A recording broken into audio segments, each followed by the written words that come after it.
You're listening to Collected, stories from the Australian War Memorial. I'm Louise Maher.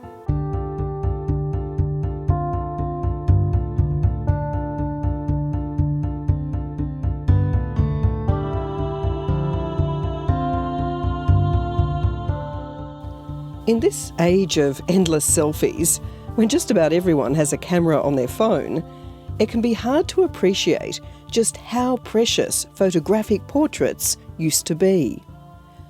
The War Memorial has uncovered a unique series of portraits of soldiers from the First World War. We don't know who made them, but we do know why. These are beautifully framed objects that are portraits of soldiers, and they have been framed in the most unusual way. I'm with Jo Smedley, a curator whose passion is photography. We're in the Reg Saunders Gallery on a busy day at the memorial, where these 13 photographic portraits are on display. The surround, which is quite colourful and includes flags and floral emblems, waratahs, forget-me-nots and flannel flowers, for example. That particular design has been painted in the reverse on the glass that covers the portrait. So the glass that's used to protect each portrait also beautifully decorates it. And each design is different. None of them have a maker that's ever been revealed on the back, so their exact origin is a little mysterious, but I think through the use of the waratah and the flannel flowers in some of the examples, I feel that leads us to Sydney as a place of origin. What do we know about how these were made or why they were made? Well, I've only ever found one advertisement that seems to lead to thinking that potentially they came from the Anthony Horden department store. It was a very big Sydney-based department store, and they had a big homewares catalogue. It was over 2,000 pages or so, and they used to set up at the Sydney Easter Show, and apparently that was their biggest weekend of sales in the year, and I think that could explain the origin of these items.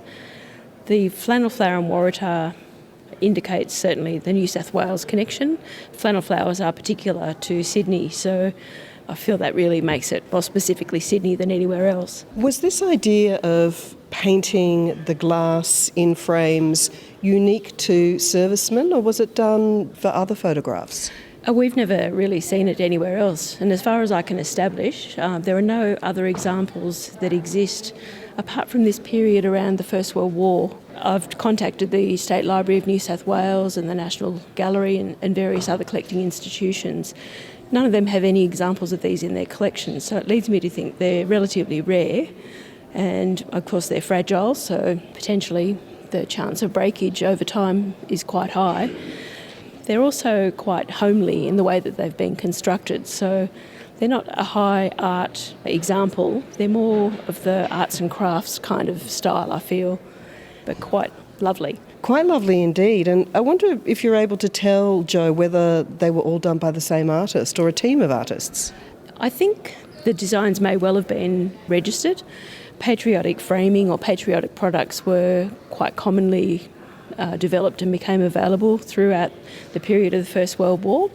You can certainly see that there are similarities between some of the examples. The crossed flags is a very common motif that appears, and then there's a banner across the top that has words like, "For King and Country, he heard the call and answered, he answered the call." They're quite patriotic in themselves. So there's similarities, but they're all a little bit different.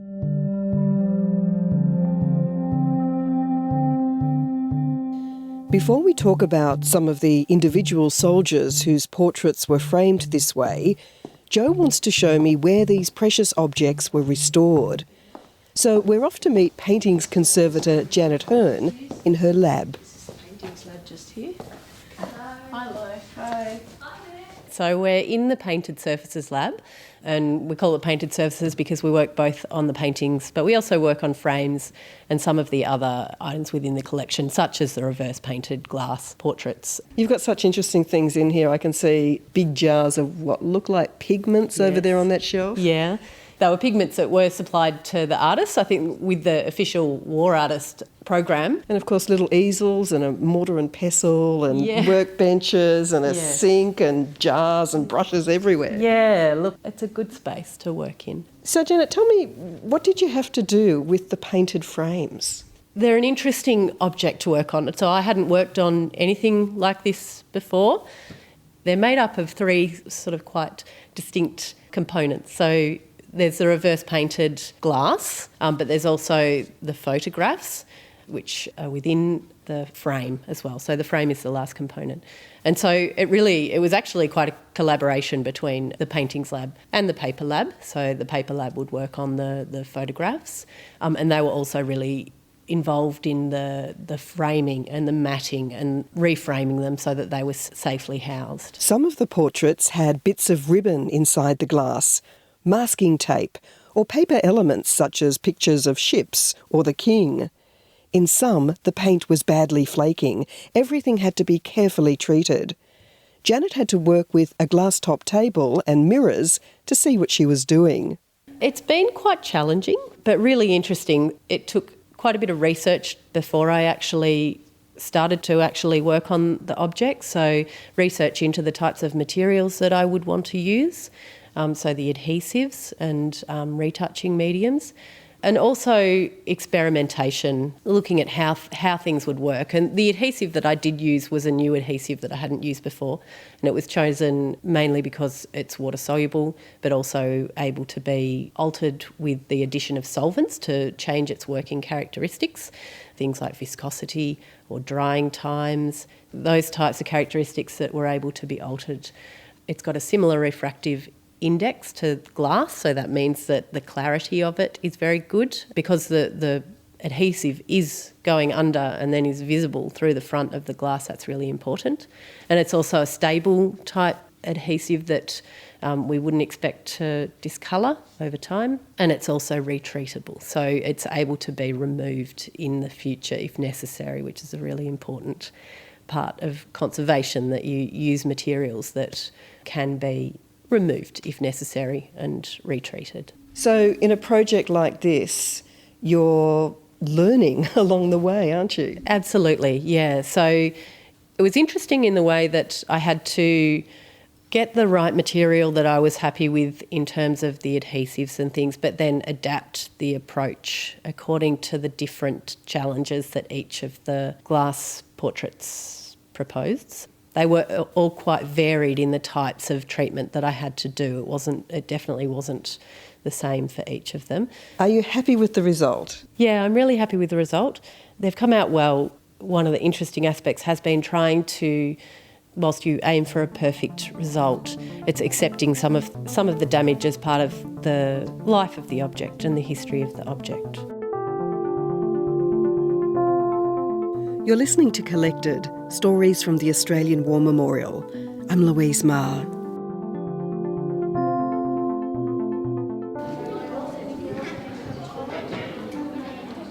Back at the memorial, Curator Jo Smedley is pointing out the different sizes of the studio portraits, which affects the way they were framed and decorated. Some are the common postcard size that were often sold in packs of 6 at a cheaper price for soldiers. Some are more expensive enlargements. So we're looking at gunner Frederick Edie, Ronald Frederick Edie, and he is a very youthful looking face, and he just has quite a wistful expression on his face, and I think everyone who wanders through and looks at these looks at his face and goes, oh, because he really looks like about a 15-year-old boy. He was 18 in 1915 when he enlisted, and he has a letter of permission on his service file, probably one of the most charming letters of permission I think I've ever read, and of all the files that I've had a look at over the years. Because you had to be 21. Yes, that's right. 21 was the legal age for an adult back in the time of the First World War. Do you have that letter with you? I do, actually.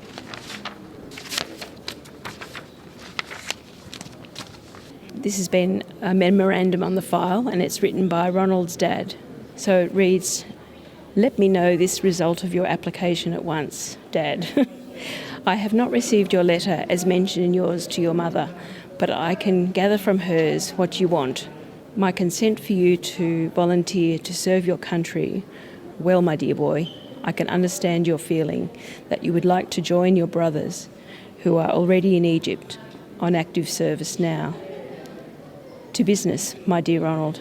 You have my full consent, knowing that you would be a credit to any company of soldiers, and your past experience as an officer in the compulsory would stand you in good stead and fit you for the trials and hardships that you would have to face then at the front.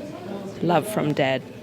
I think there's so much emotion, and it's kind of restrained emotion, if you like, but nonetheless you can sense that very strong affection and pride that his son wants to also enlist along with his brothers and serve his country.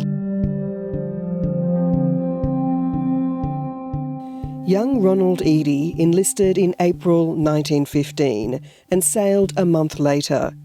He served at Gallipoli and then on the Western Front.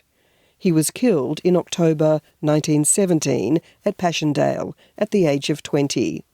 His father and 3 brothers also served with the AIF. They survived the war. In the same month that Ronald died, another young Australian soldier, Rowcliffe Thompson, was wounded at Passchendaele. He recounted the story in a 1994 oral history, and it gives us an idea of what those soldiers faced. Well, I got a bullet through the thigh. I was just going to duck into a big shell hole, and he pushed me in with a bullet. It went right through the thigh. It must have just grazed the bone. If it struck the bone, well, might have had to lose the leg, perhaps. Well, this was, I think, early in the morning, I think. I was laying there all day, more or less, and I looked over the edge of the shell hole, and there was one of our chaps coming up, and he's the same name as me, although no relation. He had his elbow all fractured. He had it in a sling, and we both hobbled up to the field dressing station. There, and they took our names and our numbers and who belonged to, what company we belonged to. There, and they put us on. Well, this was up in Passchendaele. Yes, up in Belgium.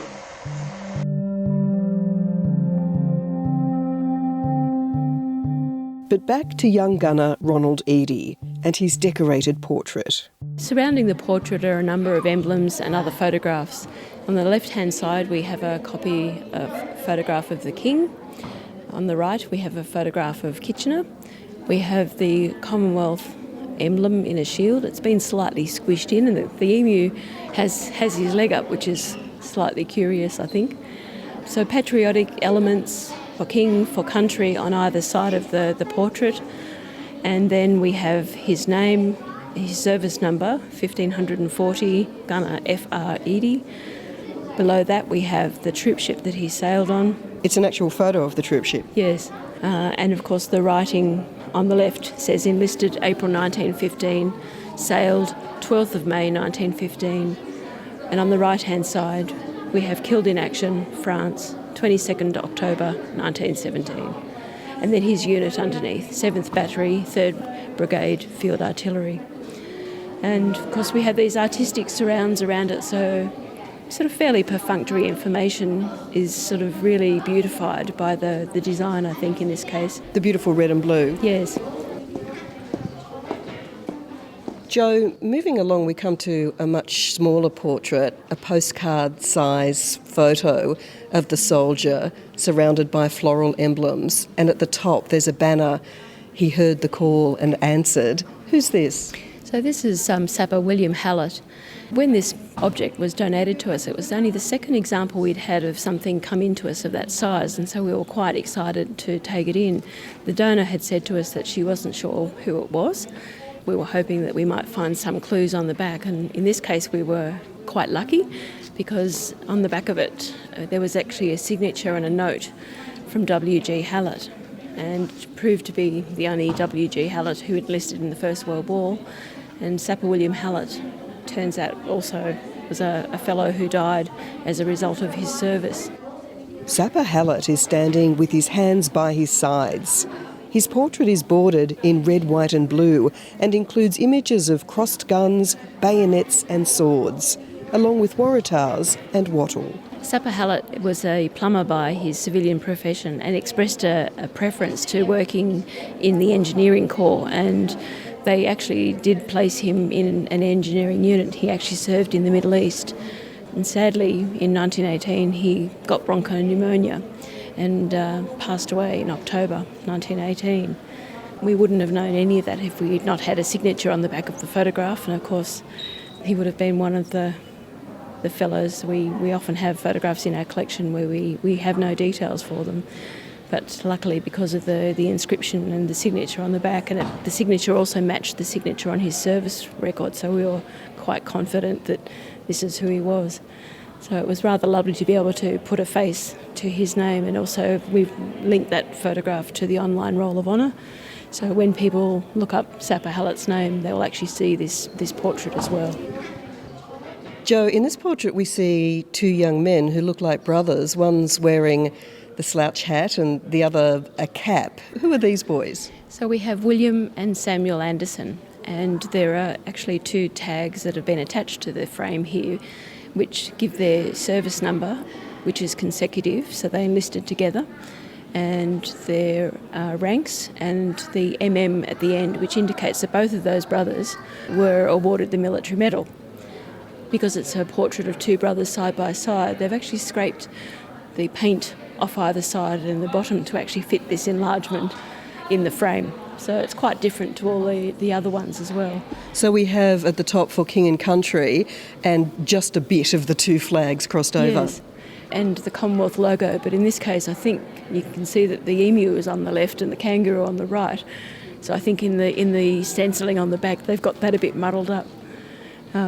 Back to front. What do we know about these two young men and their war service? These two men enlisted and were placed into the same unit. Both served on the Western Front and both survived the war. When I was looking up both of their records, I was quite intrigued to realise that both had been awarded the military medal in the same battle, but possibly not ever talked about it, which I find quite interesting as well. Why do you say that? Because one of them, in the 1960s, he wrote to the Department of Defence to ask for some information which related to the places that he had served. He said he remembered the major areas, but he was just wanting to jog his memory because he was planning to go back to the battlefields. His brother had already died maybe, I think, 2 or 3 years before that. So along with asking for the Department of Defence to confirm where he had seen action, he actually was also asking why his brother got his military medal, which is quite interesting because he must have never really talked about it. And being in the same unit, one of them was in hospital, I think wounded in battle, and perhaps never got to talk with him at the time. And of course, that sense we have that they were told to come back and get on with life, perhaps these two did it quite literally. In this one, Jo, a young soldier is standing with his arms behind his back, and his name is actually part of the decoration, Private H. Murray. And down below, can you read what it says for us? It says, "My brother is fighting for his king and country." So I think we can sense how proud the family was to have this on their wall as an example of one of their siblings enlisting in the First World War, and this is a proud reminder of his service. What do we know about Private H. Murray? What was the H for? Harold. He was a wool wash labourer, one of those professions that No longer exist, really. Yes, and he was from inner Sydney. It turns out his family story was quite sad. His parents' marriage had broken up and he and another brother lived with their sister. who had been widowed and had 3 young children that she was supporting. So their 2 wages went to helping her support and look after those children as well. So you can see why the sibling bond was so strong in this family. Yes. So he's 18 when he enlists, and again he's not a legal adult. He didn't seek any permission, or none that we've been able to establish on his file. But he was still allowed to go? Yes. I think there seems to be a bit of variation as to what went through all that enlistment process. I mean, his face is quite youthful, and he really does look quite unsure, I think, in this photograph. And he seems to be standing on a bed of waratahs and flannel flowers that are drawn onto the frame. Indeed. Harold's story is not a happy one, because in the Battle of Polygon Wood in September 1917, he actually is killed in action. And the file doesn't just end with his death, but it ends with his sister Florence had been listed as next of kin on his service application, his enlistment papers. She's the widowed mother of 3 children who's very dependent on his money and his allotment of some of his money that he earned as a soldier as well. And so she instantly puts in a claim and seeks information about his will. And you can really sense her desperate straits, I think, by her numerous contacts to the Department of Defence to try and establish what's going to happen to his estate. Eventually she does receive some of that money. And then when it comes time to the issue of his medals, she expects that she will get those as well. But the father reappears on the scene through the file and says that no, as a father he has the first right of inheritance. He ends up getting the medals that I think his sister dearly wanted, and then again makes his displeasure felt through those letters approaching the Department of Defence and claiming that his daughter had misrepresented the situation. So you get a very sad sense of the family after his death, and of course nobody is happy that he's gone, and everyone wants to lay claim to their memories in their own way.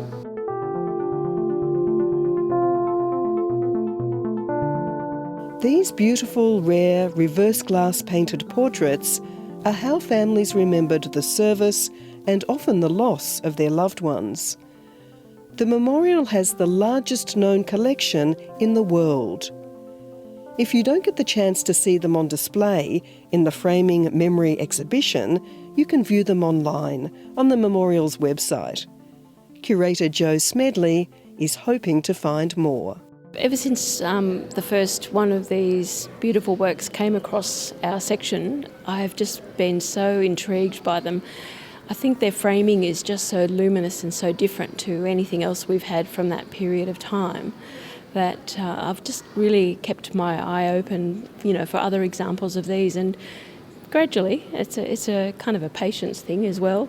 We've uncovered a couple of other ones in our collection that weren't well described initially, because they might have been more focused on the individual rather than the object. But when we start looking at the objects, you sort of get a different sense of how those people were honoured. And I think that's probably that unique nature of their framing, the stories that they tell. They tell the stories as an object, but also as the portrait of the person concerned.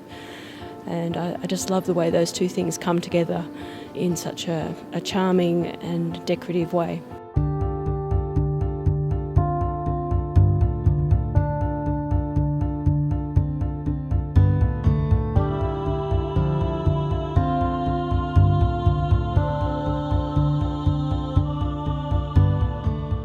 Thanks for listening to this episode of Collected, Stories from the Australian War Memorial.